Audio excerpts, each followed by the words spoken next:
Hello, philosophy and film folks. Happy Tuesday. It has been a long time since I have seen you all. I hope that you are all well. I hope that you are all safe, healthy, and I hope that you're kind of getting through okay. I know that this semester has been trying in a lot of different ways, and I mean, one reason why we haven't seen each other is we were inundated with smoke a couple of weeks ago, and now we're nice and kind of like some fall crispness coming in, but still definitely has been a bit of a disjointed semester. I hope that you enjoyed the films from last week, and I hope that again both of those films allowed you to kind of consider and think various things as it related to metaphysics, as it related to identity, as it related to consciousness, etc., etc., etc. I'm excited. I actually haven't cracked into your reflections in your papers from last week, but I will get to that today, maybe tomorrow. So I am excited to read kind of what you all wrote this week. So if you're feeling like coming to class, obviously you're welcome to on your designated days. I look forward to seeing you, and I look forward to kind of getting back in a little bit of a groove if we're even able to do that. But this week we transition, again, like when we think about the entirety of the course and when we think about what we're doing in here, what I'm really ambitious about is, again, taking these giant constructs that we are familiar with, that we engage with regularly, but use film to analyze them more deeply. Okay, and so this week our subject is love. Okay. And I know that many of you probably have a wide array of thinking about kind of love, of thinking about the way that love has been depicted in film, the way that maybe your conceptions of love have been framed, pun intended, framed by film. Your conceptions of love have been framed by films or representations on the screen, whether that's TV, whether that's major motion pictures, etc., etc., etc. And so this week, that's what I want to do. Is I want to dive in to the nature of love. Like, what is love? Okay, and we can think about it in a variety of different ways as it relates to, most simply romantic love. We could also think about it in terms of familial love. We can think about it in terms of object type love. I mean, I love this water bottle, okay? I love this water bottle, and that statement is very different than if I were to say, I love my mother, right? Or if I were to say, if I was married, if I were to say, I love my wife, I love my spouse, right? So all three of those conceptions, right? I mean, the idea that I'm using this word consistently of love, but I'm using it very differently, right? And so that's what I want to engage with. I want to think about, the conception of love, the nature of love, and then next week and actually into the following week, we're going to watch 3 different films that all depict differing conceptions of love, okay? And I'll be really curious, again, as to what you all get out of those films, of what you get out of this discussion. Okay? So let's begin. Right? And I think it's safe to say that all of us, I mean, again, I'm generalizing here, but I think that it's a fairly safe generalization. All of us probably have seen a romantic Disney movie. Right? Where the classic representation of a damsel in distress, a princess, a beautiful woman by Disney's standards, right?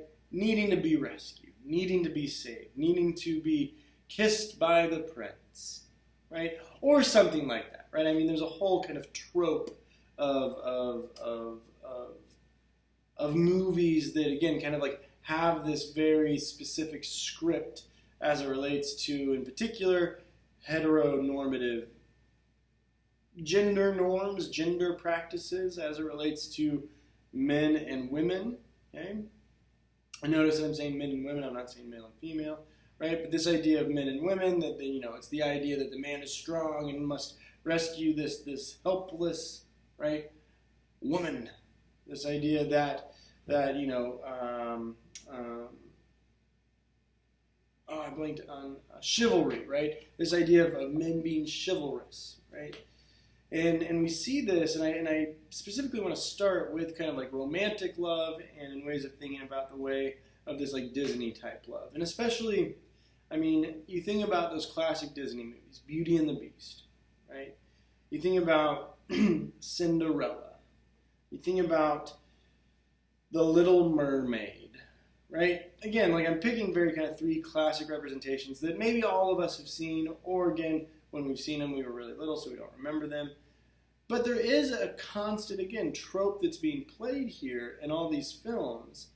And even if, we try to separate ourselves, even if we try to remove ourselves from, recognizing the absurdity here of this mermaid and this man falling in love with each other, et cetera, et cetera, et cetera. Like, yes, we can abstract from that, but still, what do those conceptions and those themes do in shaping our version of love? Okay? And shaping the way that we think about love, of what's possible with love, of what's impossible with love, of what, of what limitations might exist with love, etc. Okay? And so again, I think a really kind of easy base there is thinking about kind of like movies that we were exposed to as in our youth that have perhaps shaped our way of thinking about love. And granted, right, maybe as you get older you reflect and you say, okay, there's lots of problems here. Okay? There's lots of problems with these tropes. There's lots of problems with these themes. But yet there still was some conditioning. There still was some probable reference, right, of this indicating what romantic love is like. Okay? And then, I'll kind of show my own hand here, especially when thinking about romantic love. I mean, a movie that undoubtedly impacted me, especially kind of like the age that I was, but, you could argue that it's a love story, is Titanic. Okay? And again, kind of like that movie sits pretty heavy in my mind as one that, gave me this representation of love in a particular kind of way, right? You have the underdog in Leo DiCaprio, and you have, the socialite, wealthy, beautiful woman in Kate Winslet. And again, the kind of love story that unfolds in this again, story within a story. Okay? And I remember thinking and kind of like looking back on that, as like, again, what does the exposure to that film or films like it, again, do to one's own psyche about one's romantic love? Okay?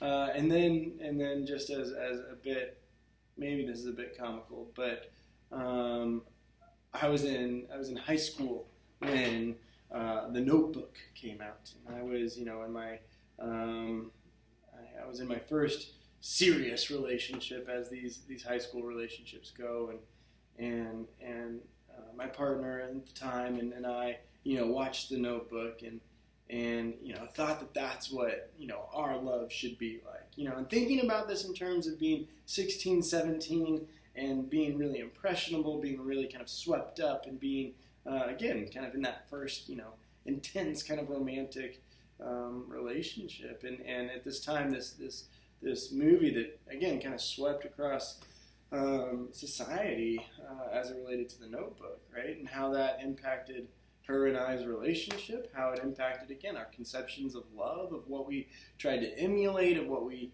thought about kind of in our own possibilities of where the relationship would go, right? And it's interesting to think about that, right? It's interesting to think about how movies at specific times maybe shape the relationships within which you are in, right? And especially like if you watch that film with a partner, a romantic partner, right?